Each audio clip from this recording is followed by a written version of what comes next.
That's right. You are listening to BHL with the producer behind the microphone. They let me have it today, and I'm excited to be here this day after Christmas.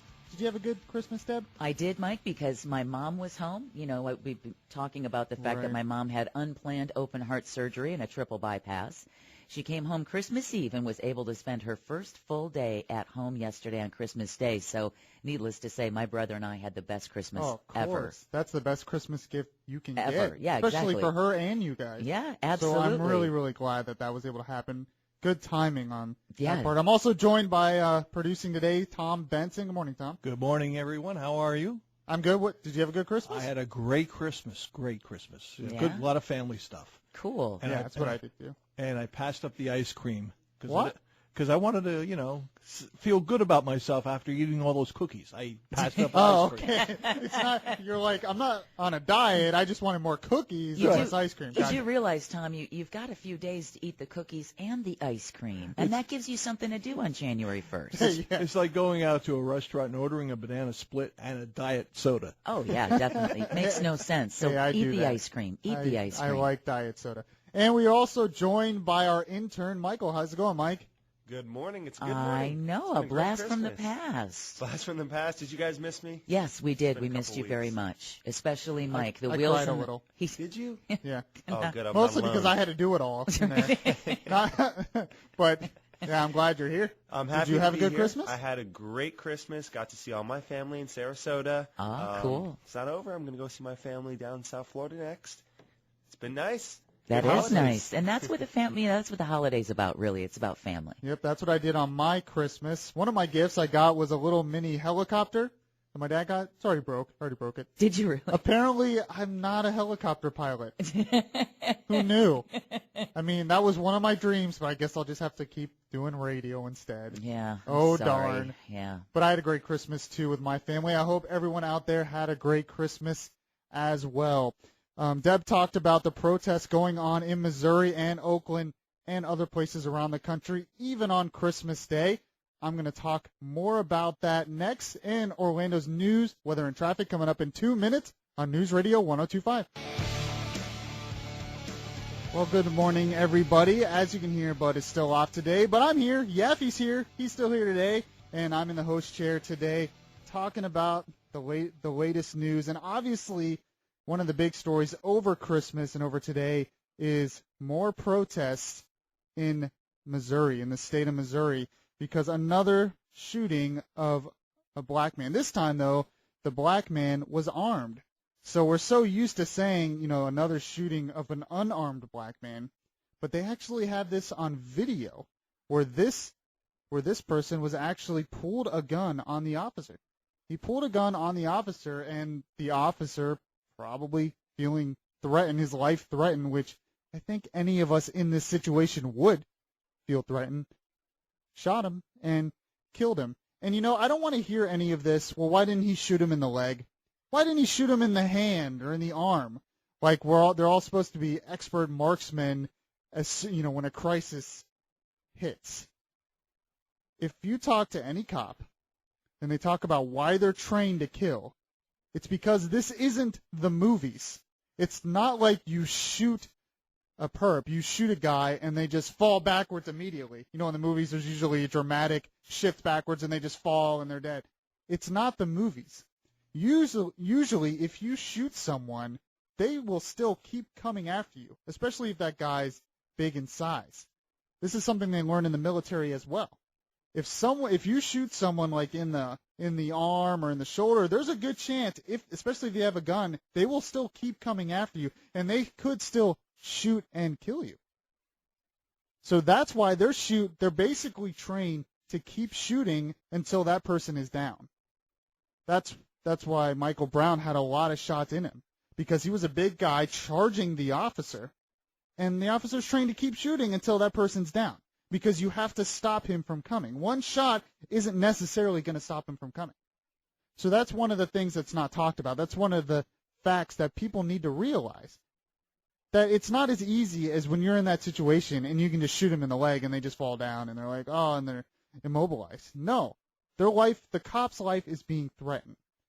And this, in this case, happened outside of a gas station in Missouri, and there was almost protest hours after at the gas station. Around 300 people came to the gas station and started protesting the crime scene, protesting the officers, and protesting because they had to kill this man. Tell me, how in the world could any of these people known what happened in a matter of hours, especially if they weren't there? Is this what we are now? Obviously, they did not see the video. Yeah, obviously they didn't see the video. Obviously, they just automatically assumed that the cops did the wrong thing again. Don't let facts get in the way of things. No, we don't need facts. Don't be silly, Tom Benson, over there talking about facts. Nobody cares about that anymore. But there's no way these people could have known. So they immediately come and they immediately protest. And this is where we are as a country now? We're automatically going to assume that any time the cops have to use force that it's unjustified? That makes no sense. I want you to imagine a world, right now, imagine a world where there are no cops, where the cops literally are called to scenes, because the cops in this case were called to the gas station because they were worried about a theft at the gas station. They call the cops show up, they just come to question this person who was at the gas station, and the guy pulls a gun. So what are the cops supposed to do? You tell me, 407-674-1025, what are the cops supposed to do in that situation? I think it's easy for us in the background, easy for us outside of that situation to say, oh, they should have done this, oh, they should have done that. Have you ever had a gun pulled on you? I think many of you would have done the same thing. But the facts of the matter is, this is where we are now. We're just going to protest everything now. We're just going to protest everything immediately, and anybody in authority they can't do anything. They're not going to be able to do their job. And it's just getting worse and worse, and it's like what Tom Benson said. Facts don't matter. Facts. And this is amazing because this time it's obvious that the guy pulled a gun. There's video. The guy pulled a gun on the cops. So what if that guy shot the cop? What if the guy shot at the cop with a gun? He was able to get his gun out and shot at the cop, and then the cop killed him. Would there have been protests then? Are we going to is that going to be the next step, where the next thing we do is we protest when cops are shot at and they shoot back? Oh, well, they shouldn't shoot back. That's not good for the community. That makes no sense. That's crazy talk. So I want to get your take. What should the cop have done in that situation? 407-674-1025. I'm going to take your calls on that next, along with Orlando's news, weather, and traffic in just 2 minutes on News Radio 1025. So we are actually in the process of posting that video as well of the shooting of 18-year-old Antonio Martin, who was killed by cops in Missouri recently outside a gas station because he pulled a gun on the officers. I've just put that video up on the website now. You can see it at 1025wfla.com. Awesome. Thanks. On the blog, yep, on Bud's blog on 1025wfla.com. Thanks, Mike, for that. And you see the video for yourself. He pulled a gun. So I asked you guys, the listeners, a question. What should the cop have done in that situation? Did he do anything differently than any of us would do in that situation?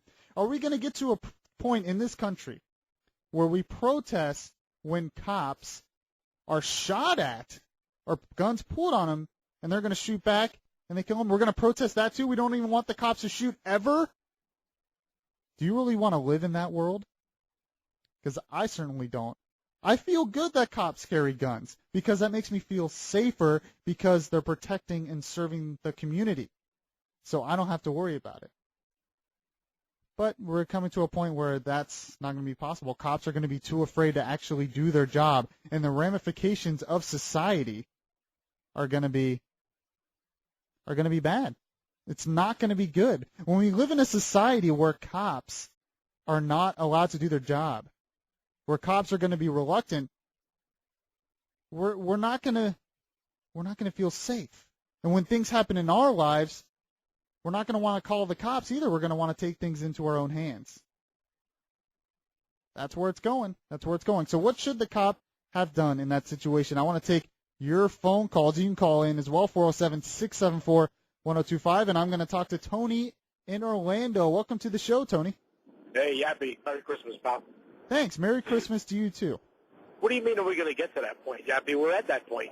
They protested, and the cop the guy pulled the gun out on a cop. Yeah. Let me tell you something. That's a good point.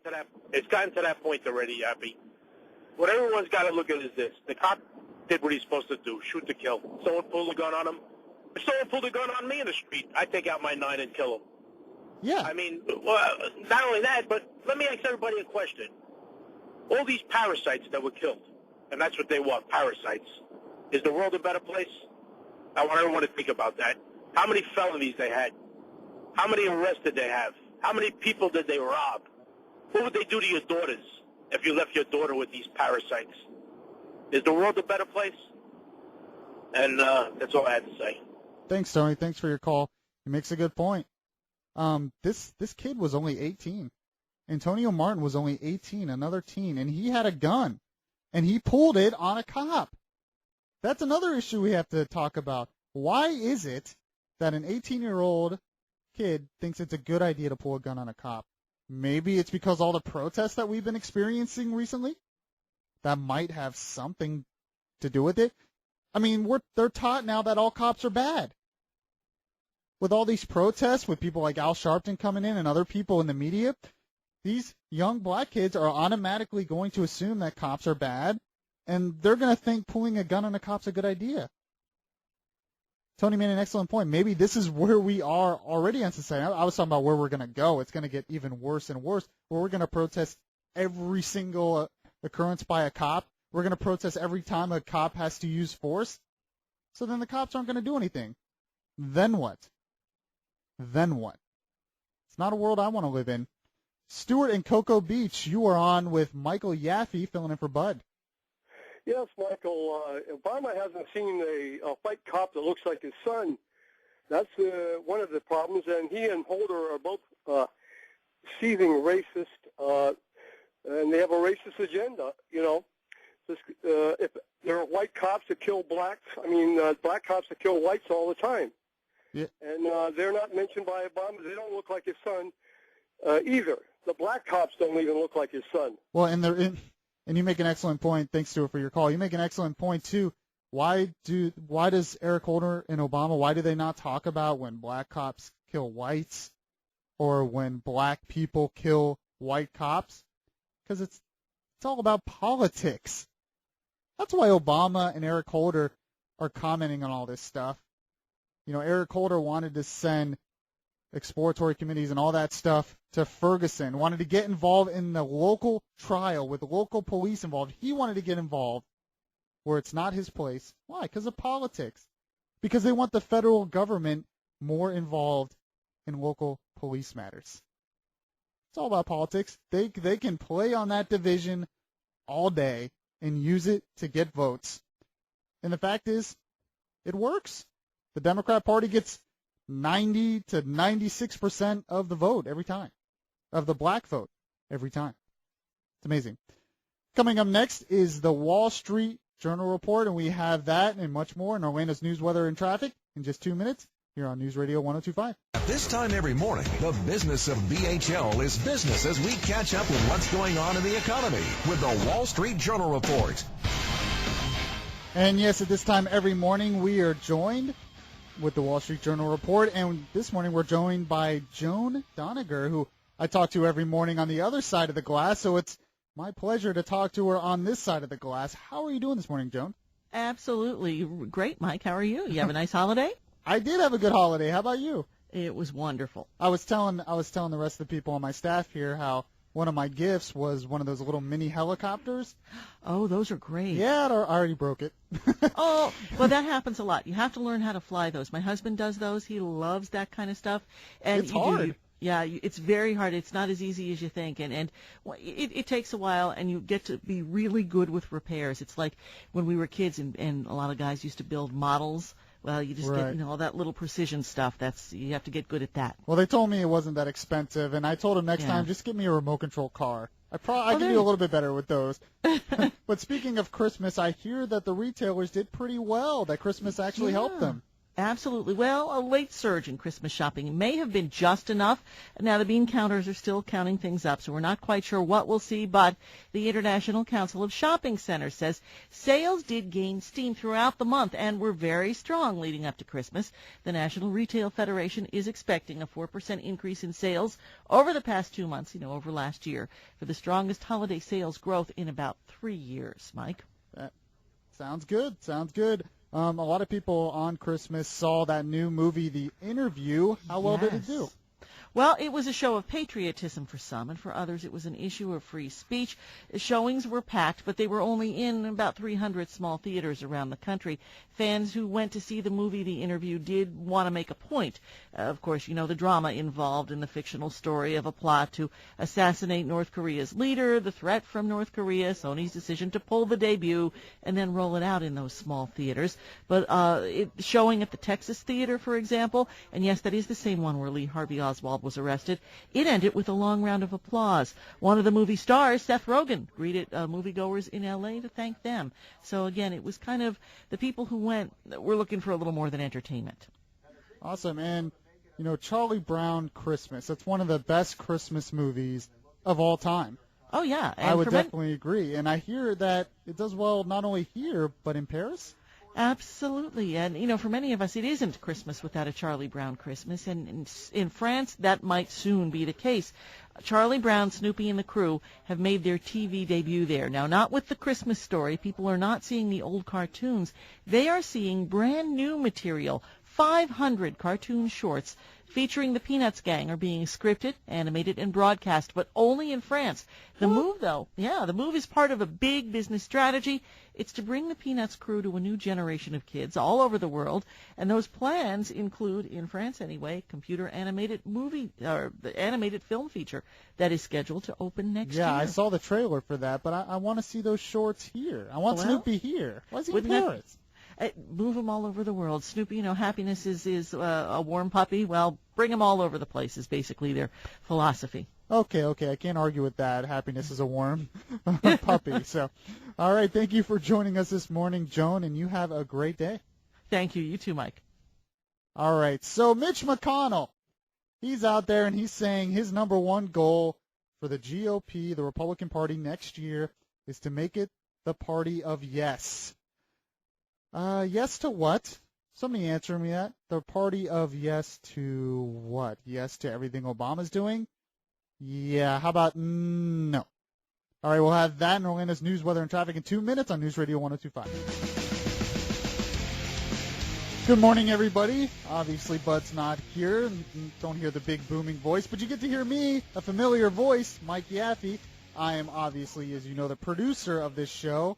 And every now and then they let me get behind the microphone and give my opinions. And today is one of those days. So I thank you all for joining us. Hope you all had a wonderful Christmas, as I did, even though I broke one of my presents, which was the remote control helicopter. I'm not a helicopter pilot. I found that out. I learned that this Christmas. I'm not a helicopter pilot. Maybe I need to get remote control helicopter lessons. Is that a thing? Maybe? I don't know. So, the party of yes. When you went to vote for the Republicans during the midterm elections about a month ago, well, about a couple of months ago now, did you think, man, I want to vote for the Republicans because I want them to be the party of yes? What a slogan. Yeah, is that why you voted for him? 407-674-1025. Because that's what Mitch McConnell, who's going to be the new Senate Majority Leader, says that the Republican Party, the GOP, needs to be all about. In fact, he said that is even more important than going all out to defund President Obama's executive amnesty. So let me get this straight. What are we saying yes to? It sounds like, well, for one, we're going to say yes to amnesty for illegal immigrants, which, by the way, I've been saying this since the beginning. Of course they're going to say yes to amnesty for illegal immigrants. Mitch McConnell, John Boehner, the Republican leadership, they want amnesty That's the secret they don't want to tell you. Yeah, they'll talk big. Oh, we don't like that Obama did this. They don't like that Obama did it without them. But they want it. They want amnesty for illegal immigrants. Make no mistake about it. And they're not going to stop Obama. So we have Obama doing something that's blatantly unconstitutional. And when the Republicans Party should be saying no to Barack Obama doing that, McConnell wants them to be the party of yes. Yes, Obama, you can do it. He says that what his main goal is going to be is to convince the Republicans, fellow Republicans, that not every appropriations bill is bad.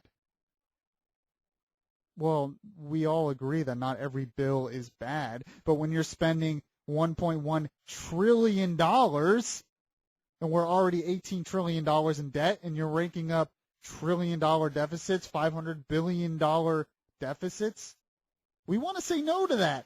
I think I want to say no to the country going bankrupt. I don't know about you, but he wants to say yes. Yes to the country going bankrupt. Is that what you want, Mitch McConnell? You want to say yes to that? How about Obamacare? Mitch McConnell's been awful squeamish. He hasn't really said too much. He says, he ran on, we're going to stop Obamacare. We're going to get rid of Obamacare. He's not going to get rid of Obamacare. They don't have the guts to get rid of Obamacare. He voted for this last spending bill. The last spending bill fully continues to fund Obamacare. So I guess we're the party of yes to Obamacare. Tell me, is that what you voted for? You voted for the Republican Party just to keep saying yes to Obama and the Democrats? I think if that's what they wanted, they would have just voted Democrat. I thought we were supposed to be an opposition party. No, but then the media will bash us. Then the media will make us look bad, and we're just too scared, and we just have to say yes. We have to be positive. So we're going to say yes to Obamacare, yes to amnesty through executive order for illegal immigrants. There is one thing I would like the Republican Party to say yes to. The Constitution. I don't know. That'd be a nice thing to say yes to. Instead, they're going to keep funding unconstitutional things like amnesty for illegal immigrants. They're going to keep funding unconstitutional things like Obamacare. What else are they going to say yes to? Oh, they're going to say yes to $1 trillion in spending. They're going to say yes to defunding the military. That's probably another thing they're going to say yes to. Oh, they're probably going to say yes to normalizing relations with Cuba. Obama already started us down that train, and I'm sure Mitch McConnell and them, they'll just say yes to that. Oh, we're buddies. We're comrades with Cuba now. We're comrades. Come on now. So I'm a little afraid what Mitch McConnell and the Republicans are going to continue to say yes to. The party of yes. The party of yes, we can. Yes, we can. That's what the Republican Party is going to. That sounds familiar, though. I think I've heard that before. Yes, we can. Who did I hear that from? I don't know, but I do know apparently there is a solution to end poverty. Give everyone a $15,000 check. Someone in Newsweek wrote that. I have to talk about it. We're going to get to that in Orlando's news, weather, and traffic in just 2 minutes on News Radio 102.5. Good morning, everybody. It's the day after Christmas. I hope you had a wonderful Christmas as I did. This is Mike Yaffe, the producer, filling in for Bud Hettinger this morning. Thank you all for joining us. So apparently I have the solution to fix poverty. Saw this on Newsweek by Betsy Isaacson. Her solution? Write every family a basic income check. Write every family a check. Let's just give them $15,000. There you go. There you go. Just get a check. What? For what? What am I getting this check for? Nothing. Just for existing. That's it. You don't have to do anything for this. What are we talking about? What are you, capitalist? Come on now. No, she makes an interesting point in this article. She talks about how we spend trillions of dollars into welfare, and still we have people in poverty. Of course, people in the U.S. who are in poverty still have it much better than the people in the rest of the world. That's never talked about. What defines poverty is changing all the time. Those who are in poverty now in the U.S. would be seen as living decent lives of those in poverty in the U.S. 100 years ago, 80 years ago, 50 years ago. So in a way, things are getting better. But we're wasting trillions of dollars. And she makes this a point. We're wasting trillions of dollars on the welfare system as it is. And instead of blaming the failures of welfare, instead of saying, hey, maybe welfare doesn't work, maybe it encourages poverty, keeps them dependent on the federal government. No. She has a different solution, a better solution. We'll just give them $15,000 a year.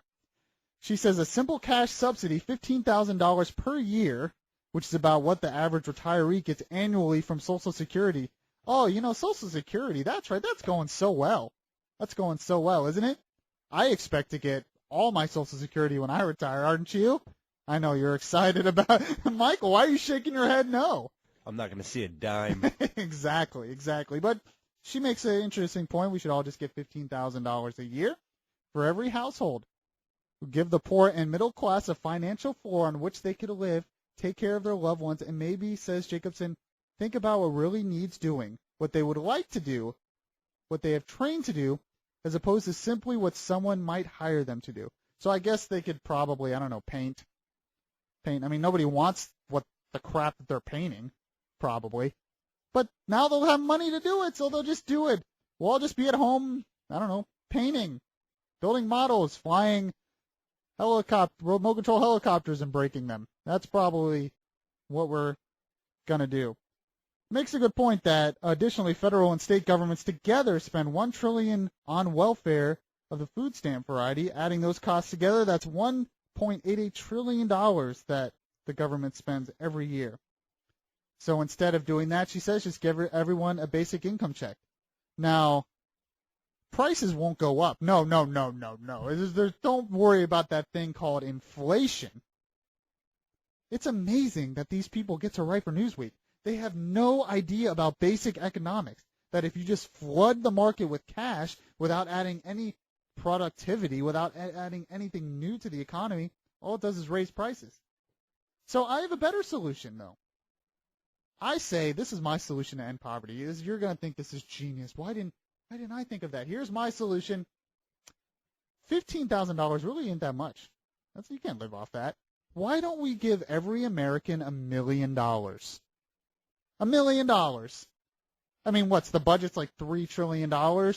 Instead of spending on all that other stuff, we'll just give every American $1 million, and we'll all be rich, right? Isn't that how it works? And I'm sure TVs will still be like $400. They won't raise the price. No. So we'll all be rich. We'll all be living in luxury. We'll all be painting at our house or something, or flying helicopters and breaking them. But we can just buy new ones because we'll all be millionaires.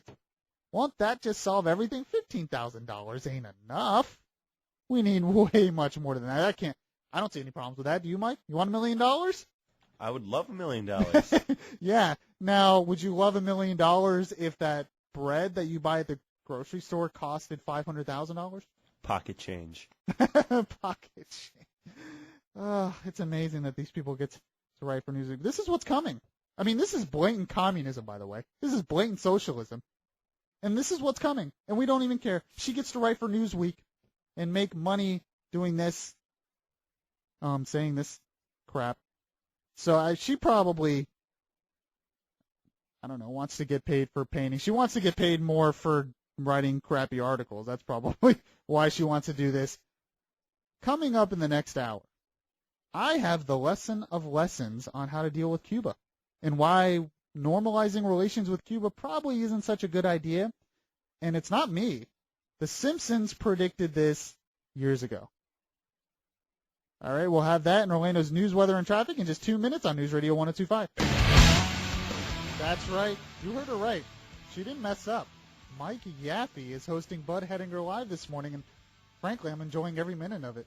Well, just want to let everyone know, all is still right with the world. Mike Yaffe is hosting BHL, and he is going to play a cut from The Simpsons, of all things, to help us figure out how to normalize relations with Cuba. Why that look on her? She has this odd, surprised look.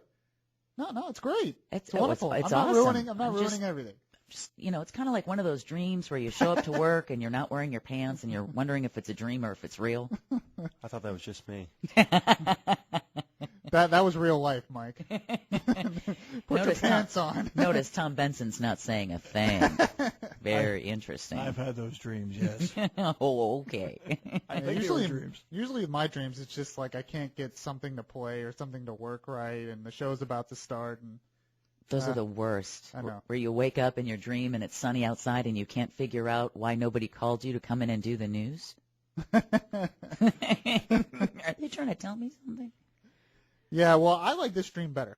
I like this dream right now where I'm hosting. Oh, wait, it's not a dream. I'm awake. I love it. And I thank you guys for listening. I am going to talk about later in this hour as well that satanic display in the state capitol, which is ridiculous. By the way, I have another article that talks about how Satan has had a pretty good year. Satan's had a great year.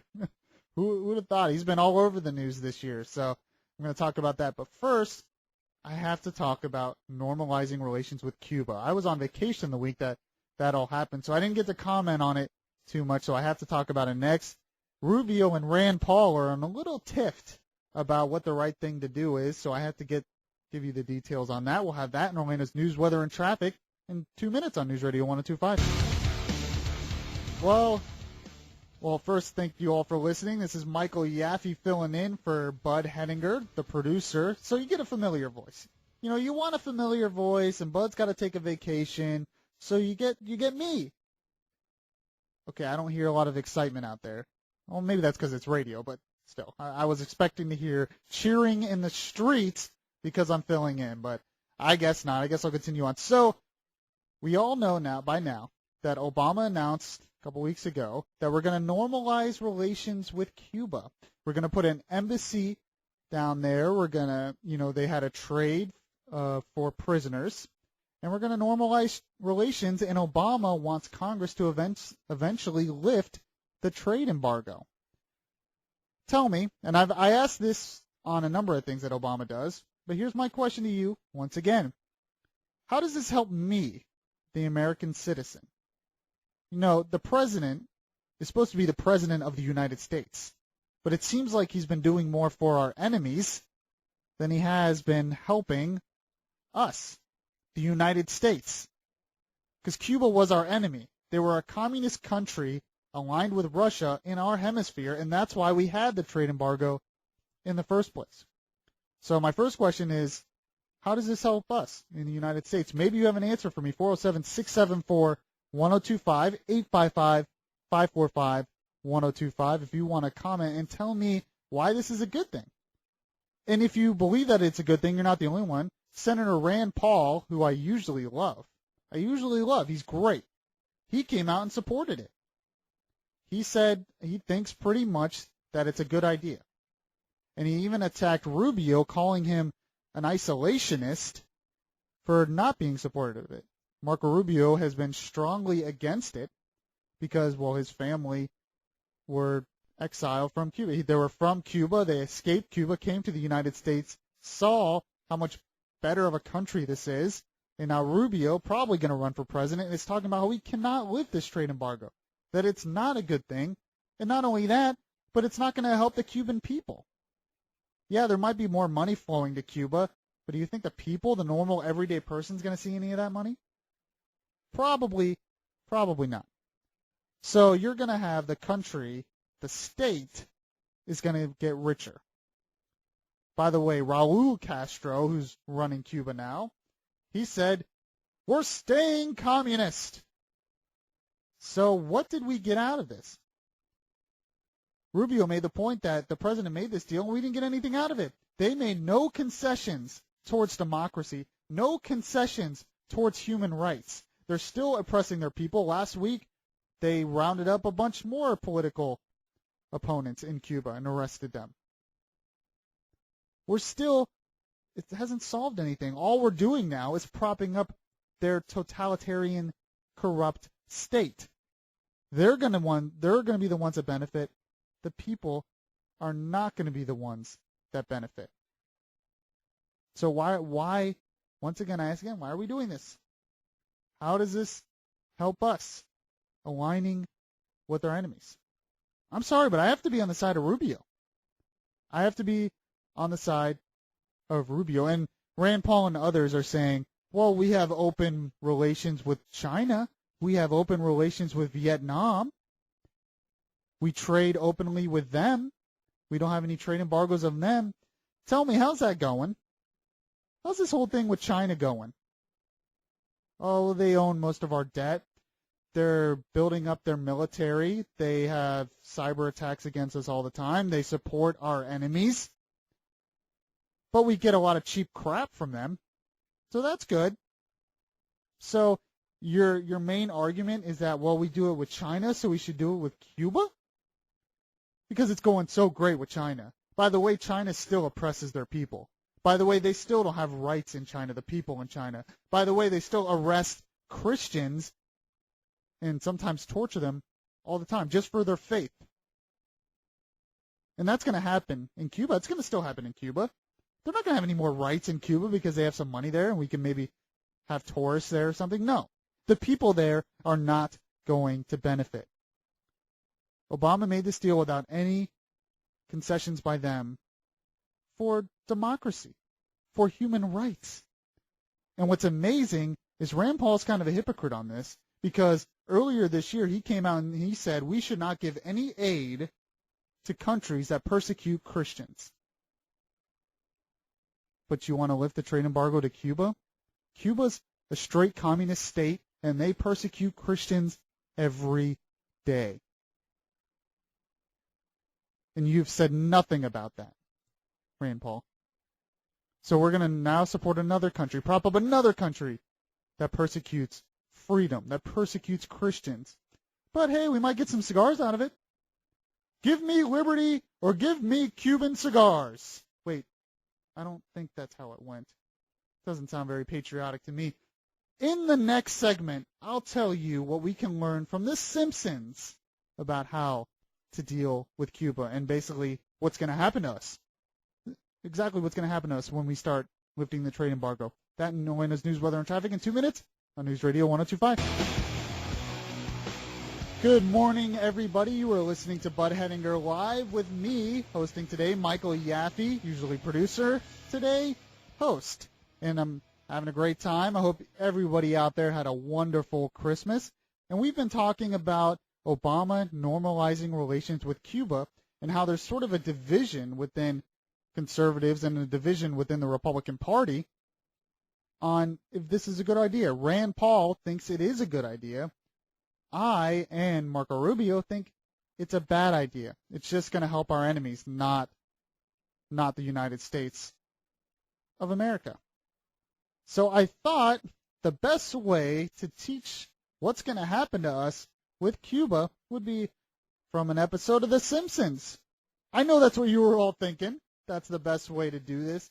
This is one of my favorite episodes, and it's when Mr. Burns, you know, the evil boss in The Simpsons, gets $1 trillion bill, and he escapes the U.S., and he decides, hey, that looks like a good country, maybe I'll buy that, and he wants to try and buy Cuba. And him and Homer are together, and, well, this is what happens. Comrades, our nation is completely bankrupt. We have no choice but to abandon communism. I know, but we all knew from day one this mumbo-jumbo wouldn't fly. It's true, it doesn't fly. I'll call Washington and tell them they won. But, Presidente, America tried to kill you. They're not so bad. They even named a street after me in San Francisco. It's full of what? Presidente, 3 men are here to see you. They claim to have $1 trillion bill. Ay, caramba! Oh, so the island's not for sale, eh? Well, will you at least permit us to live in your socialist paradise? You're talking about Cuba? Exactly. All we ask is preferential treatment because of my fabulous wealth. May I see? Oh, see with your eyes, not with your hands. Please, we are all amigos here. Mr. Burns, I think we can trust the president of Cuba. Obama thinks we can. Now give it back. Give what back? So, I'm sorry, I just love that. I'm sorry, but we're going to have to quit communism. Oh, you knew this mumbo jumbo wouldn't work. But yeah, Mr. Burns hands him $1 trillion bill, and he says, well, give it back. Give what back? They're just going to take it. But, it's a really good lesson in the long run. We're going to basically be handing Cuba, the state, all this money, and then we're going to say, okay, give us something in return, and they're going to be like, no. Give what back? What are you talking about? This is going to go fund our socialist, corrupt state. So tell me. I want someone to tell me. I know there's people in this audience. Who thinks this is a good idea. Who thinks it's a good idea to normalize relations with Cuba, to lift the trade embargo, so I guess we can go to their beaches and have a good time and get some Cuban cigars. 407-674-1025, 855-545-1025. I know there's people in this audience who thinks this is a good idea. If Rand Paul thinks it's a good idea, I know there are some of you out there who thinks it's a good idea, even though I have not heard a good argument, and I have not heard any concessions from Cuba. And by the way, where in the world is Fidel? Is he alive? Where is Fidel? Apparently, they say he's still alive. I have not seen him in dealing with any of this. I've seen Raul, but I have not seen Fidel. I think he must be dead. I don't know, or he's really sick. I have not seen him. But, of course, Cuba says he's still alive. And, well, if you can't trust the president of Cuba, then who can you trust, like Homer Simpson said. So, basically, Obama is just like Mr. Burns in that segment, and here's $1 trillion. What bill? It's amazing. Do we have a call yet on agreeing? Do we think it's a good idea? Finally. There we go. Pete from Citrus County, you think this is a good idea? Let me hear your opinion on this. I want to hear. I do think it's a good idea. I want to establish one thing. Do we both agree that our goal is to have the Cuban people become free and get out from under this dictatorship? Yes. Okay. The embargo has not worked. The only chance the Cuban people have to be free is if they're exposed to our culture and our ideas. And the example I would throw down from history is the fall of the Berlin Wall in 1989. Now, at that time, some people said, oh, my gosh, the communists are going to bring out the machine guns and just mow their people down. And I admit that could have happened, Yaffe, but it didn't, because history is dynamic. We don't know what the results of actions are going to be. And I feel that if the Cuban people are exposed to more of our culture and more of ideas, that they will become free. Now, it's not going to happen overnight. It didn't happen overnight in Eastern Europe either. But the Cuban people already want to be like America. They already want to be free. Why would they have to? Why is exposing them to our culture going to help that even more? It's the state that's been holding them down, not the people. The people there want to be free. That's why they keep trying to escape to the United States all the time.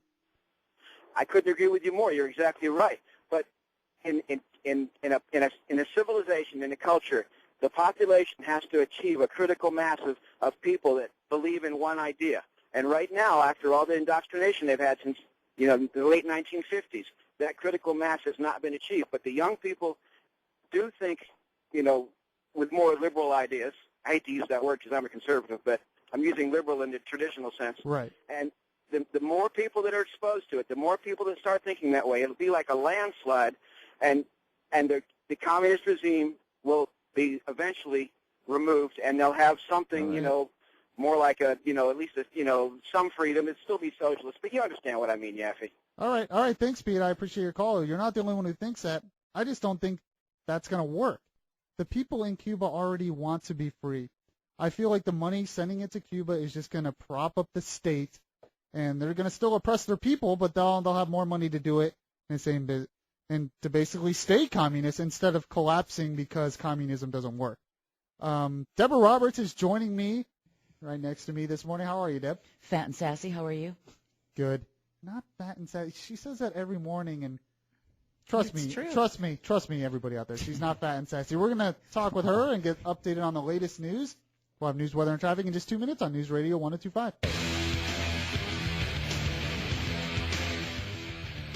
All right, at this time every morning, of course, we are joined by the lovely, the talented, the awesome, the amazing Deborah Roberts. Wow. Do I owe you money and I forgot to pay you? No, it's just because you're sitting right next to me. Oh, okay. And, And I scare you? Yes. And I'm already giving you the eyebrow? No, you're not. There it is. There it is. I was waiting for it. All right. Good morning, Deb. But first of all, did you have a good Christmas? I did have a good Christmas. In fact, I had the best Christmas of my whole life, and that's because my mom, who just recently got out of the hospital from a triple bypass that she wasn't planning to have, she ended up not having to have a heart attack to realize that, which was our first Christmas miracle. Yeah, thank God. Thank God. And our second Christmas miracle was the fact that she was home for Christmas. So Good. we had That's a very awesome. good Christmas. What about you? I had a good Christmas. Spent time with family, opened presents, broke my helicopter, remote control helicopter that I can't fly helicopters. Who knew? I'm amazed that, in your 20s, the only gift you've brought up so far is the remote control helicopter you've broken. Yes. Why are you amazed by this? It was. Yeah, it's a good point. Okay. Yeah. I love it. Amazement's gone. All right, what do you have for us, Deb? Well, unfortunately, we starting off with our two big stories of the day, and there's going to be mourning and final farewells today and tomorrow for one of two New York City Police Department officers killed in an ambush by a gunman who then killed himself. The wake for Officer Rafael Ramos will be held today at a Queens church. The funeral is tomorrow. Arrangements for Officer Wenjin Liu have yet to be announced. In Florida, funeral services will be held tomorrow for Tarpon Springs Police Officer Charles Condek, who was also killed in the line of duty while responding to a noise complaint at an apartment complex in Tarpon Springs. The memorial service for Officer Condek is going to be closed to the public and is expected to last over 2 hours. This news brought to you by BurnFatOrlando.com. Lose 30 to 40 pounds in 40 days. Just for you, Mike F., you've got a cat story? Yes. All right. Go. Oops. Uh-oh. An Oregon man says he accidentally sold his girlfriend's cat along with her mattress. What? Was the cat hiding in the mattress? Roy Dufek says his girlfriend is moving in with him. So he sold her mattress set while she was at work. Likely excuse. A buyer paid $100, but apparently the cat was hiding inside the box spring, which had a hole in it. Of course. Dirk and his girlfriend Haley Cruz have been searching for the missing Camo, the cat, but without success. They're now offering a $200 reward for Camo. Haley says, don't worry, she's not mad at her boyfriend because he didn't know about the hole in the box spring. So it's not with the box spring now? I guess not. Oh, that's sad. What? That's It's a not sad Christmas story. I want the cat. I'd be crushed if my cat was sold. If that were my cat, chances are I wouldn't be following through with the moving in. Really? Wow. Strong words. I might have to agree with you, though. I'd have to do some intense questioning to figure out if it was really a mistake. Oh, that's true. Sit down. Where were you last night at this time? Bright light. What were you thinking? I think a little sodium pentothal, your truth serum. Give him a little hit of that. Just start asking questions. What's scary is I think you actually have some of that. I think that is like in your closet drawer somewhere. No, I don't. Just for this. Just for the occasion that calls for it. You never know. You never know. My cat hides in places like that, so it actually, I would probably believe him. Yeah, I would too. Cats can do that. They can do that. They can hide, and you have no idea they're there. I wouldn't be surprised if the cat eventually comes home. They can do that. That's what I'm thinking is going to happen, because cats are smart and very industrious when it comes to being out on their own. Dogs are not so good out on their own on the streets finding their way home. But cats, I bet you Camo the cat's going to come home with a lot of stories to tell. Yeah. And then finally this morning, most people do not keep their Christmas tree up past New Year's Day. How long do you keep your tree up? Well, we have a fake tree. Okay. So usually it's like right around New Year's we take it down. But Neil Olson has had his Christmas tree up for 40 years. Oh, 40 years. Huh? 40 years. Just a little bit longer. He put it up in 1974 when two of his sons went off to war, and he vowed not to take it down until all 6 of his children returned to his Wisconsin home for Christmas. Olson's oldest son, though, was wounded in the Vietnam War, and he hasn't been able to travel from his home in Washington State. So the tree stays up, even covered in ornaments. The 89-year-old man also says the tree's needles are yellow, but they're still there. Oh, so it's a real tree. It's a real tree. Wow. That's been left up for 40 years. Now, I want to know how he got the needles on his tree to stick around for 40 years, and I can't get the needles on my tree to stick around for 4 weeks. Exactly. That's the Christmas I'm surprised miracle. It's still, like, standing. What, the man or the tree? Sorry. Poor timing. Probably time for me to go. All right, See why I make Santa's naughty list every single year? Yeah, but at least you have the coal to keep your house warm. Yes, I do. That's what that is, burning at my house. It's coal. Most people were upset at the coal. She's like, yay! Yay, something new to burn. All right, on that note, I'm out of here. The Pyro Deborah Roberts. With her sodium pentothal and her coal in her stocking. All right, next I have to talk about... Speaking of that, I have to talk about Satan next. So, speaking of fire, so we're going to talk about that. Orlando news, weather, and traffic in just 2 minutes on News Radio 102.5. Good morning, everybody. This is Mike Yaffe filling in for Bud Hettinger this day after Christmas. It's kind of becoming a tradition. I did it last year the day after Christmas, so I'm doing it this year the day after Christmas and having a good time. I'm also joined by Tom Benson, producing today, and the intern Mike is making a cameo today, making a cameo appearance on the show today. That's right, indeed. And I like when Mike's here because he actually laughs at my jokes, so that's always fun. You pay him. Shh, Tom. Shh. Wait, pay? Oh, I'm sorry. I thought that was understood. Great, now he's going to expect it. Wonderful. All right. Anyways, speaking of, I don't. This is the worst transition ever, but I have to talk about Satan now. So, but speaking of Satan, we all heard about how they have a satanic display at the Capitol, at the Florida Capitol, because a bunch of atheist groups sued. Last year they couldn't get the display up because they saw it was offensive. Because most people usually are offended by Satan. I mean, it's usually a given, but how dare they? How those intolerant people, you're so intolerant. Why don't you like Satan? Satan's a person too. Well, no, actually he's not. He's a fallen angel. But the display, which, Mike, you posted on the website, right? That is correct. I posted on our blog. Bud's blog, 1025WFLA.com. Check it out. It's really ridiculous. But the whole point of it was not to promote Satan. It was done by atheist groups, and it's because they don't want any Christian displays. That's why they did it. So they're trying to get around the system to make it so ridiculous. Because last year they put a Festivus pole up from Seinfeld. There's a bunch of other things they want to put up. It's dumb. They don't really care about Satan. And, of course, now the atheists are upset because there was a woman, a 54-year-old woman, who actually damaged the display. That's right, Susan Hemmerich. She tried removing the display. And they're upset about it. Why would you be upset about that? I mean, all she has to do is say, Satan made me do it.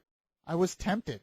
I mean, wouldn't Satan, who does everything wrong, he wants you to do everything wrong, wouldn't he want this woman to hurt the display?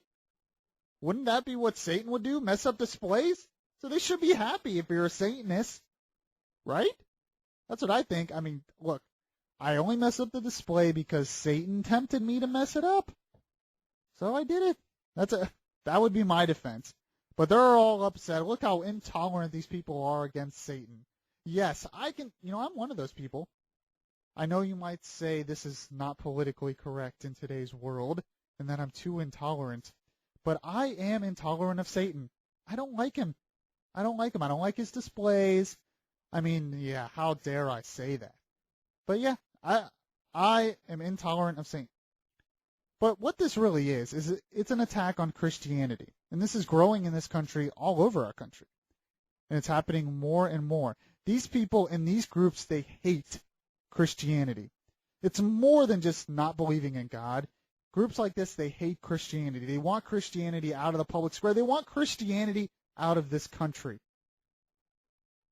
And it's time for Christians, and it's happening. The whole Chick-fil-A day was an example. It's time for Christians to stand up against it.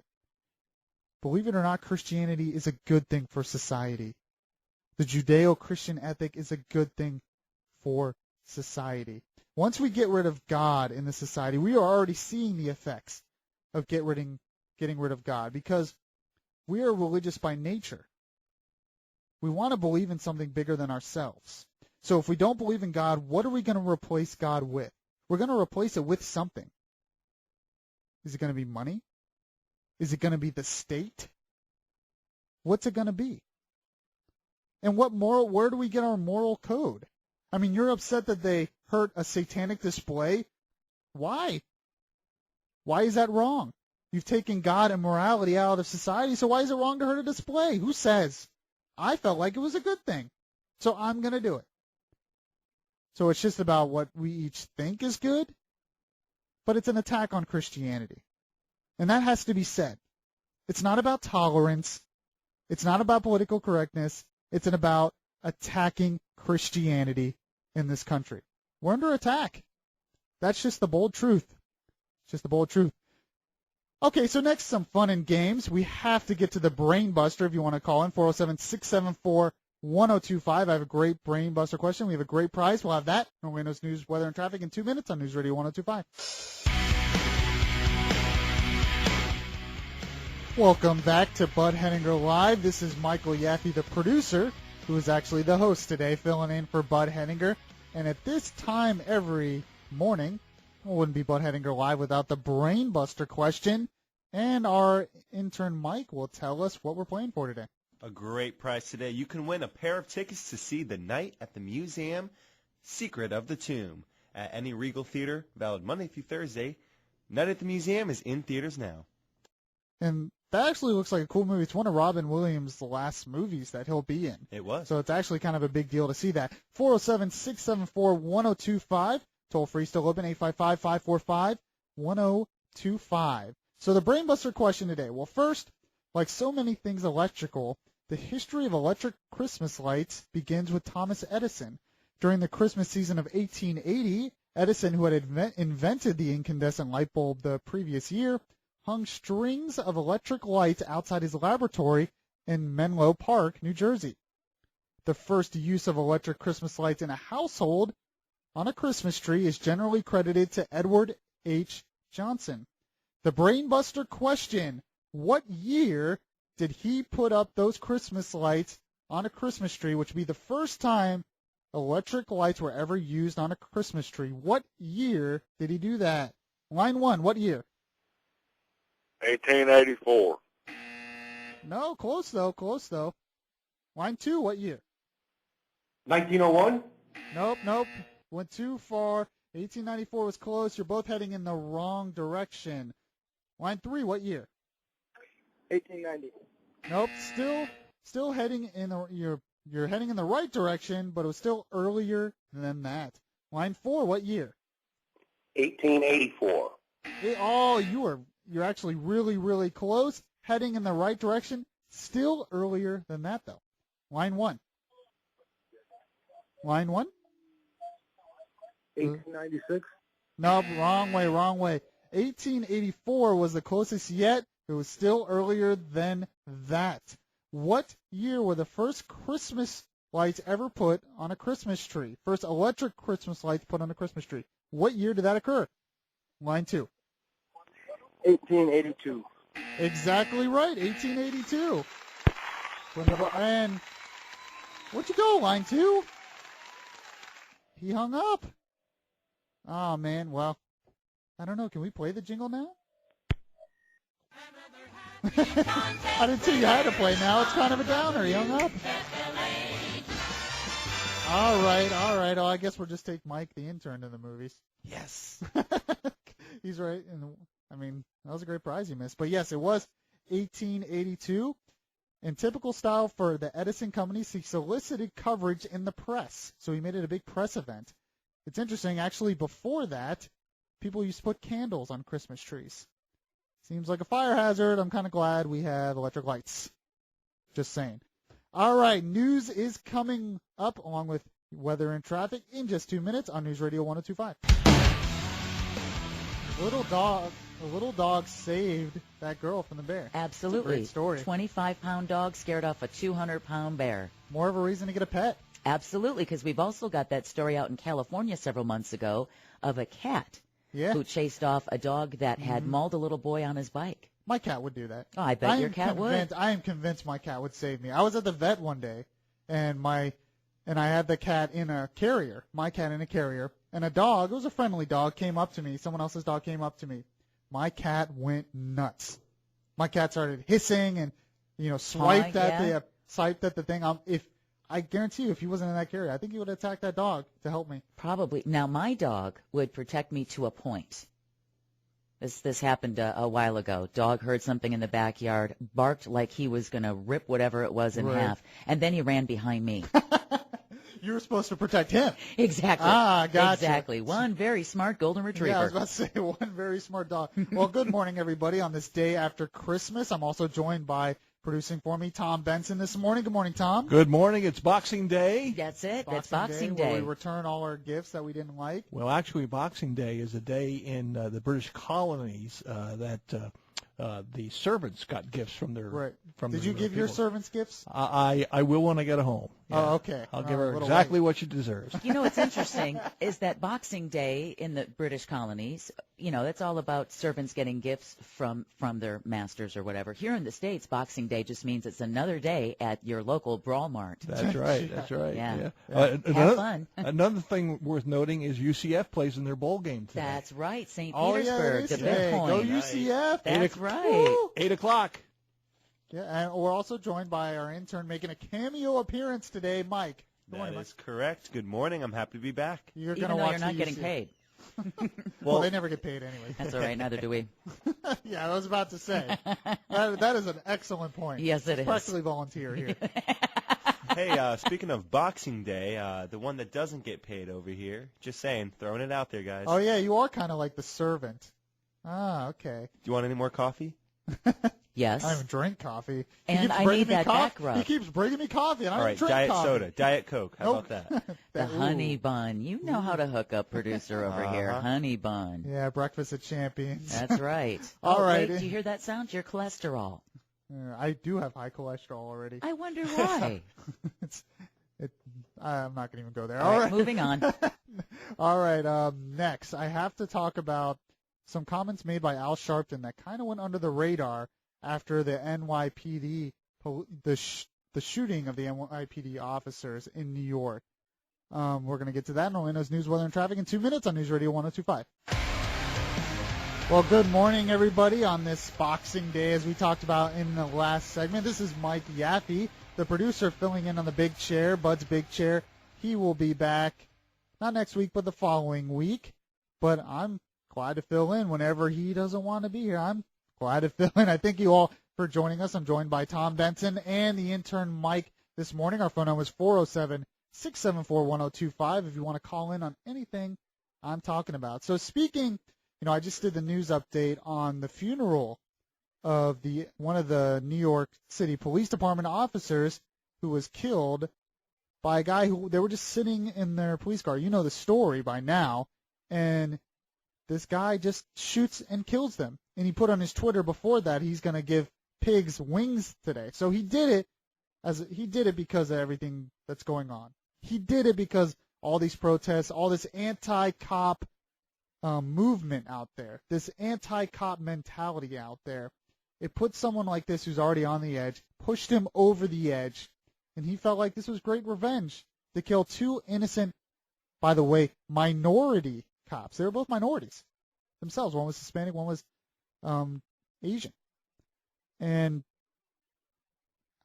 Al Sharpton, and this is a cut that some people played, but I didn't hear this point made, so I had to play it again. Shortly after this happened, Al Sharpton came in the media, because people usually are like, where's Al Sharpton in this case? Al Sharpton did make comments, but his comments are very interesting, because when it's a black teenager who's killed, even if they were assaulting a police officer, even if they pull a gun on the police officer, which just happened a few days ago in Missouri, that was Berkeley, Missouri. We're going to talk more about that. By the way, I posted the video of that on Bud's blog at 1025WFLA.com. Just go to keyword Budman. You can see that it was at a gas station. 2 cops were called because there was a possible theft. They were called there. They just went to question him. This 18-year-old kid, Antonio Martin, black kid, pulls a gun on the officer, and he's shot dead. Now, you'd think that would be common sense. Don't pull a gun on an officer. But in today's world, with this anti-cop mentality that's spreading, this kind of stuff's going to happen more and more. That kid probably thinks it's the right thing to do with these evil cops. He has to protect himself against these evil cops. That's what he thinks. So he pulls a gun on an officer, and he's shot dead. But when 2 officers are killed, they can't stop protesting for that. They were asked to stop protesting. No, that's not the issue. Innocent blacks are killed. That's the issue. A much bigger issue going on than that. But Al Sharpton, shortly after these NYPD officers were killed, he made some interesting comments that I have to comment on. And here he is. Play cut 1 for me, Michael. To blame the mayor and others is not what we need. The blame game will only lead to further kinds of venom and further division. Did you hear that? Al Sharpton just said, whoa, the blame game is not what we need. We can't blame people for this. Whoa, calm down. That'll just start further division. Wait a minute. Isn't that what you've been doing this whole time with the other shootings? With Michael Brown, with the Trayvon Martin thing, Eric Garner, all you've been doing is blaming the cops. Instead of getting all the facts, knowing all the facts, you've been playing the blame game. And then when somebody else plays the blame game on a different situation, whoa, we can't play the blame game. That'll just cause division. Stop, we have to know all the facts. Gee, that's interesting. You didn't want to know all the facts before because when all the facts came out, they went against your political agenda. This doesn't fit your political agenda, so you're saying, oh, we can't have division. There might not be any other person in this country, maybe Barack Obama, who has created more division than Al Sharpton. He has created so much division in this country by promoting this idea that innocent black teens are killed by cops, which the facts showed has not been happening on a huge... I mean, obviously there's bad cops in there in the world, but we are nowhere near oppressed in this country. We are nowhere near oppressed in this country, and blacks have more of a chance being killed by other blacks than by cops. I got to play the next Al Sharpton cut when we get back. We're going to have that in Orlando's news, weather, and traffic in just 2 minutes on News Radio 102.5. Welcome to the show, everybody. This is Michael Yaffe filling in for Bud on this day after Christmas, becoming a Christmas tradition for me to host the day after Christmas. If you have any comments on anything I have to say, you can call 407-674-1025, 855-545-1025. And I just played a cut in the last segment by Al Sharpton, who was commenting on the police officers who was killed in New York by someone who was obviously wanting revenge for Eric Garner and all these other situations, who was obviously promoted by all this hatred of cops out there. So he just goes out and kills a couple minority cops. And Al Sharpton comes on and he says, whoa, we can't play the blame game. We don't want to play the blame game. Let's calm down. That'll just cause division. Now, he never thinks about that in any other situation that fits his political agenda. You know, he was perfectly fine playing the blame game in the Michael Brown thing, blaming the cops and the justice system instead of blaming Michael Brown. He was perfectly fine doing that. He was perfectly fine creating that division, which created riots, which created protests. But in this situation, oh, no. We can't play the blame game. And Al Sharpton continues with those comments right here. Play cut 2 for me, Mike. Last night, I began receiving threatening phone calls. And hey, the language is, hey, N-word, stop killing innocent people. I'm going to get you. And I have several like this. So we are now under intense threat from those that are misguided by those that are trying to blame everyone from civil rights leaders to the mayor rather than deal with an ugly spirit that all of us need to fight. Isn't that exactly what you did? in the Michael Brown thing, isn't that exactly what you did? Instead of blaming the evil spirit that was in Michael Brown, who attacked an officer, who charged an officer, instead of blaming that evil spirit, you blame the cops. You blame the justice system, which is against blacks, you say. You did the same thing with the Trayvon Martin thing. He said, we need to know all the facts, and we need to blame the evil spirit, which was the shooter. And I would agree with him. It is the shooter's fault. That's who we should be blaming, but you didn't do that with the Michael Brown situation. Nobody, except maybe with the exception of Barack Obama, has caused more division in this country than you, Al Sharpton. You are a hypocrite. You don't care about what's best for the black community. You care about advancing your own agenda. You thrive off the division. You get paid off the division. You love the division. And now we have another situation in Berkeley, Missouri, where an officer shot this time it was an armed black teenager, Antonio Martin, 18. Why an 18-year-old pulled a gun on cops is beyond me, probably because they're taught now that cops are evil. They need to protect themselves against the evil cops. What else was the cop supposed to do? And don't give me this, he should have shot him in the leg. They're trained to shoot to kill. Why? Because it gets rid of the threat and they can save their own lives. 407-674-1025. What else should the cop have done? Well, and do you agree with me that Al Sharpton is just the biggest hypocrite here? Unbelievable hypocrite. So what happened after that black teen in this latest shooting was killed? They had over, within hours, they had 300 protesters at that gas station that he was killed. There's no way those protesters could have known the facts. There's absolutely no way those protesters could have known the facts because facts don't matter anymore. For one, it's just an excuse to riot, but they're taught to hate cops, and people like Al Sharpton fuel that hatred. And there apparently 2 officers were injured, and apparently this solves nothing. We posted a video of that, by the way, on our Bud's blog, keyword Budman at 1025WFLA.com. What does this solve? A hatred of the cops? The cops are the ones that go in these crime-infested communities and keep some semblance of order. And now you're just promoting a hatred of the cops and protesting. The protests are spreading across the country. What next? Are we going to protest now every time a cop has to use force? What if that teenager, that 18-year-old teenager in Berkeley, Missouri, what if he actually shot at the cop? What if he actually shot the cop and then the cop fired back? What would have happened and killed him? Would we be protesting that? The reason why the cop shot him and killed him is because he didn't want to be shot at. He was trying to save his own life. But we don't care about the cops' lives anymore. And then if the cop was killed, Al Sharpton would come out.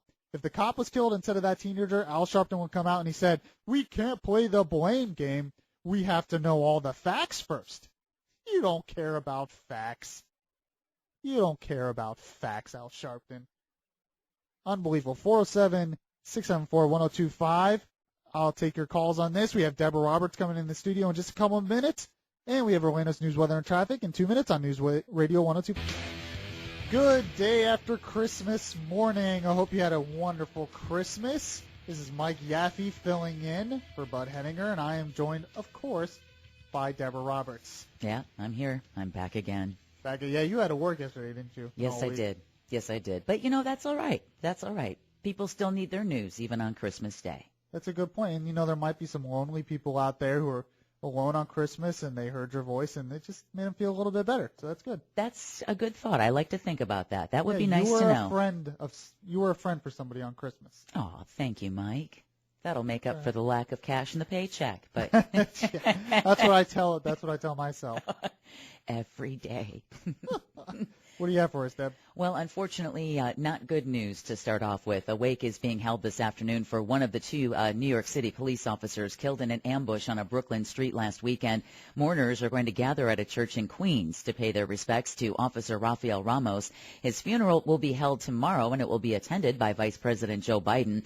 Arrangements for Officer Wenjin Liu have yet to be announced because they're still waiting for his family to arrive from China. Memorial services for a Tarpon Springs police officer who was fatally shot while on duty will be held at Idlewild Baptist Church in Lutz near Tampa at 11 a.m. tomorrow, but it won't be open to the public. And I haven't heard any word yet if there is going to be a public memorial for Officer Charles Condek, who a procession and a private burial for Officer Condek will follow. He was gunned down after responding to a noise complaint outside a small apartment building. It's amazing when you think about, like, cops, how dangerous their job is. It could be anything. Just something as small as a traffic stop or a noise complaint.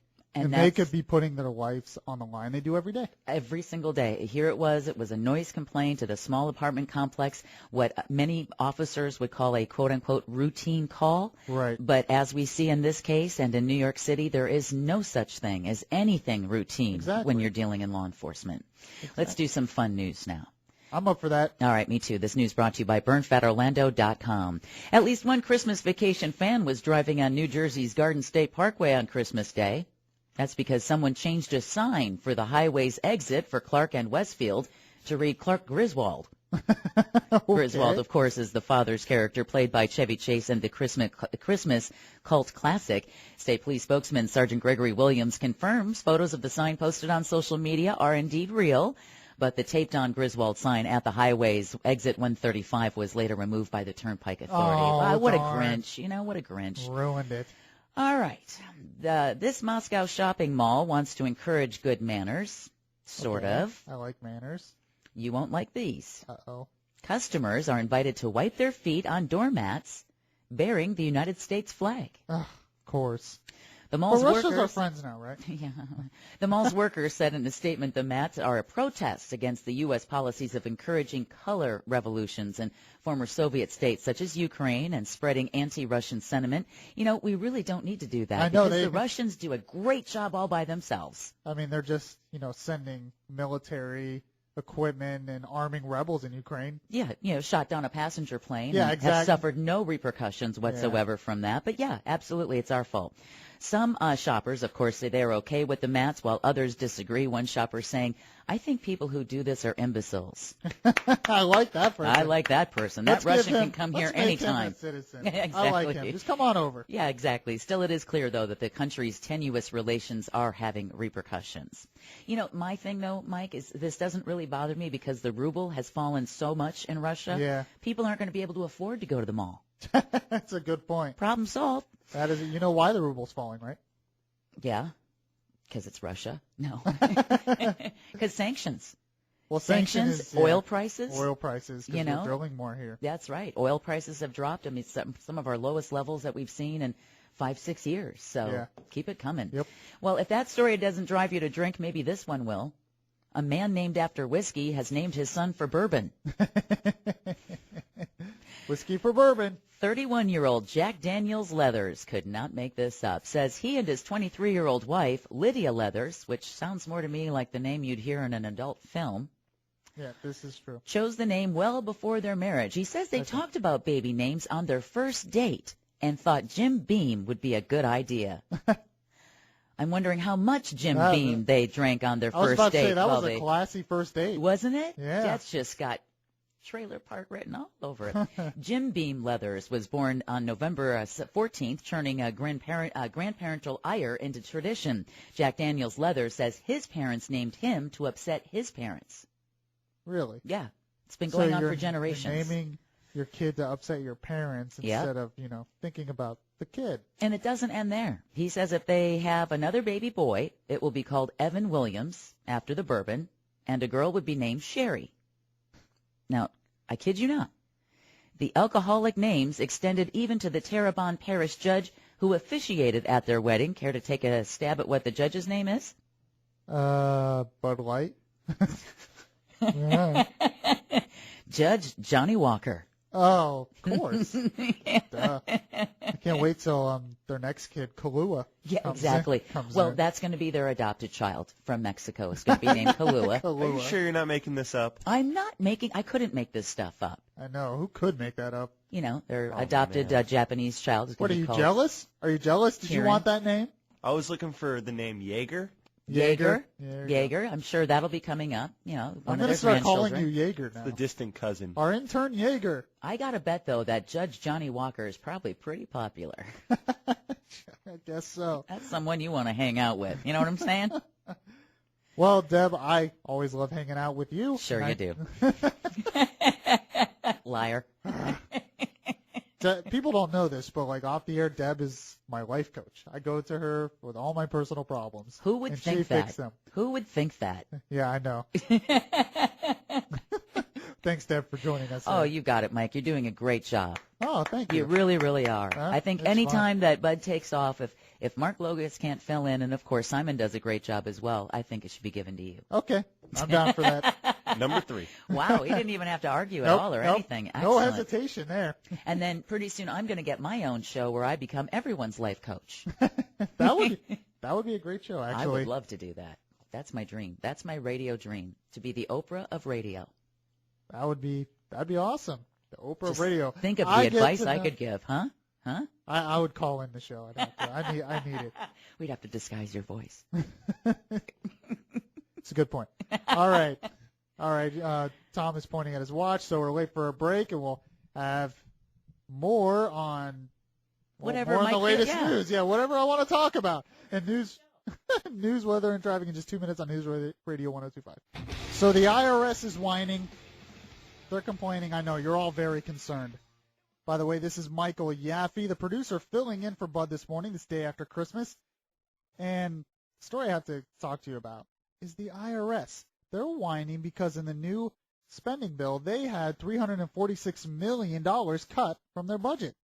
That's really not a lot when it comes to the whole IRS and the whole budget. That's really not a lot, but the IRS is saying, it's the end of the world. Wah, we need our money. Wah, we need our money so we can take more of your money. Wah. It's unbelievable. IRS commissioner said in some ways these budget cuts are really a tax cut for tax cheats. So you cut the budget to the IRS. That means there's going to be a ton of tax cheats. It's going to be. I have an idea. Well, I'll tell you my idea in a little bit. But he says people have gotten very used to being able to file the return and quickly getting a refund. This year we may not have the resources, the people, to provide refunds as quickly as we have in the past. It's from our IRS commissioner. Now, usually, your taxes are due. It's April 15th, right, that they're due? Usually? April 15th, they're due. And if you don't get them in and pay your taxes by April 15th, you have to pay a penalty. You have to pay a penalty. They want their money very quick. They don't care about any excuses. They don't care if you're shorthanded. But now the IRS is shorthanded. So if I get my tax return late, I think that I should get a penalty from the IRS. I think that they should have to pay me more. They have to pay a penalty on top of my tax return for being late. How about I get to keep more of my money? That sounds like a great idea. Do you think they'll do it? I think not. They're just whining and complaining. Every government bureaucracy does this. Anytime there's any kind of budget cut, even though it was still a $1.1 trillion spending bill, it's never enough. It's never enough. They need all these people to, enforce Obamacare, because that's what the IRS is doing now.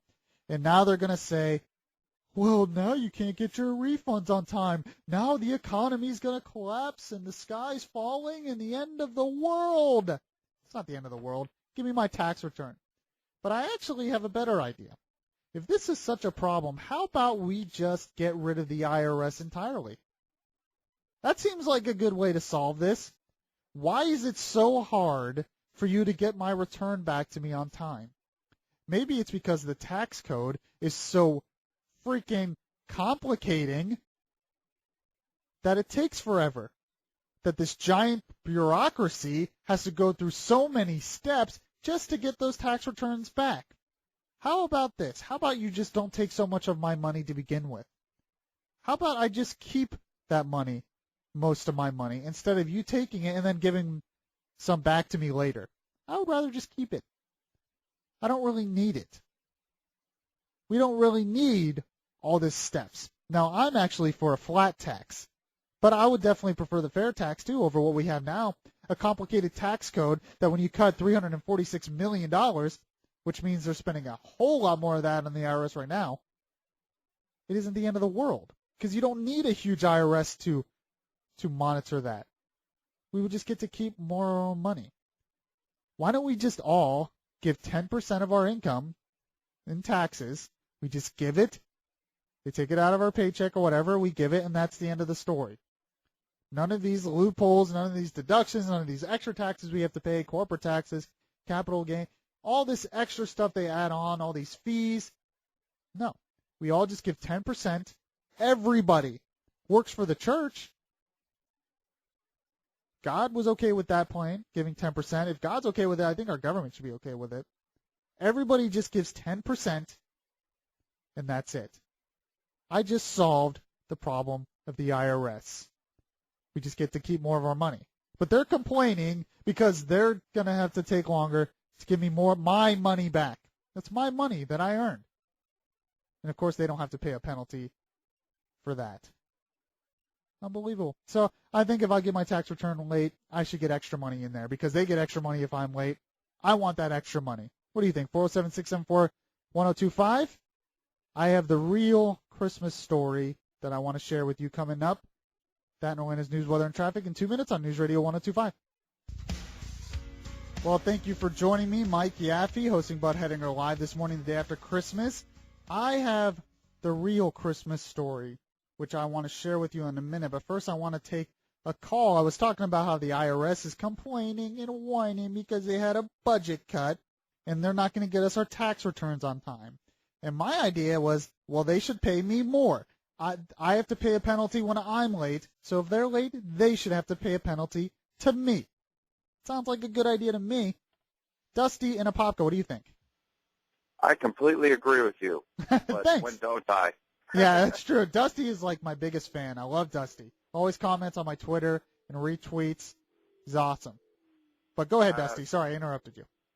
That's quite all right. I'm in the service industry, and if I can't finish a job, obviously they're going to get something for my incomplete work.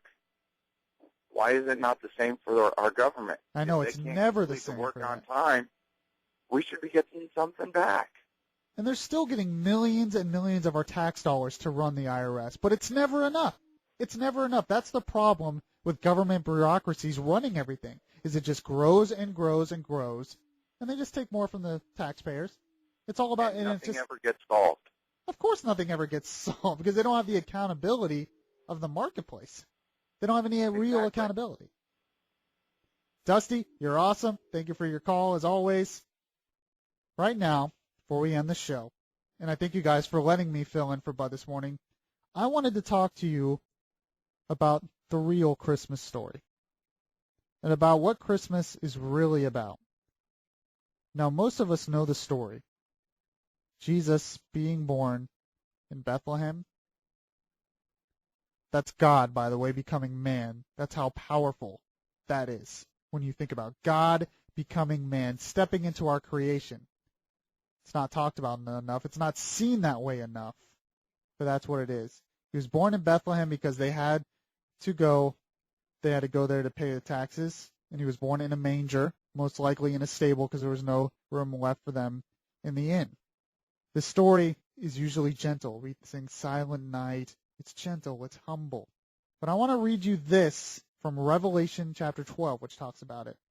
A great and wondrous sign appeared in heaven, a woman clothed with the sun, with the moon under her feet and a crown of 12 stars on her head. She was pregnant and cried out in pain, and she was about to give birth. Then another sign appeared in heaven, an enormous red dragon with 7 heads and 10 horns and 7 crowns on his heads. His tail swept a third of the stars out of the sky and flung them to earth. The dragon stood in front of the woman who was about to give childbirth, so that he might devour her child the moment it was born. She gave birth to a son, a male child who will rule the nations with an iron scepter. And her child was snatched up to God and his throne. The woman fled into the desert to a place prepared for her by God, where she might be taken care of for 1,260 days. And there was a war in heaven. Michael and his angels fought against the dragon, and the dragon and his angels fought back. But he was not strong enough, and they lost their place in heaven. The great dragon was hurled down, that ancient serpent called the devil, or Satan, who leads the world astray. He was hurled to the earth, and his angels with him. I share you this story because we always think about the humble thing. But the reason Jesus was born is because there was a spiritual battle going on. A spiritual battle going on in heaven. That when Jesus was born, he came to defeat Satan, to defeat evil, and to defeat death, to conquer death. And that man, Jesus Christ, eventually became, well, not eventually, he eventually sat on the right hand of the throne of God, but he was God. When the shepherds came and they saw the angels sing, that was a victory chant. Because victory is ours. Jesus Christ conquered death. He came into this world to conquer death, to save us from our sins, and to defeat the power of Satan. That's a true Christian message. The spiritual battle that was going on in heaven when he was born, and the spiritual battle that continues. But it's really over. It's really decided. Jesus already won that battle. He won that battle for us. I thank you guys for listening. It was a great show.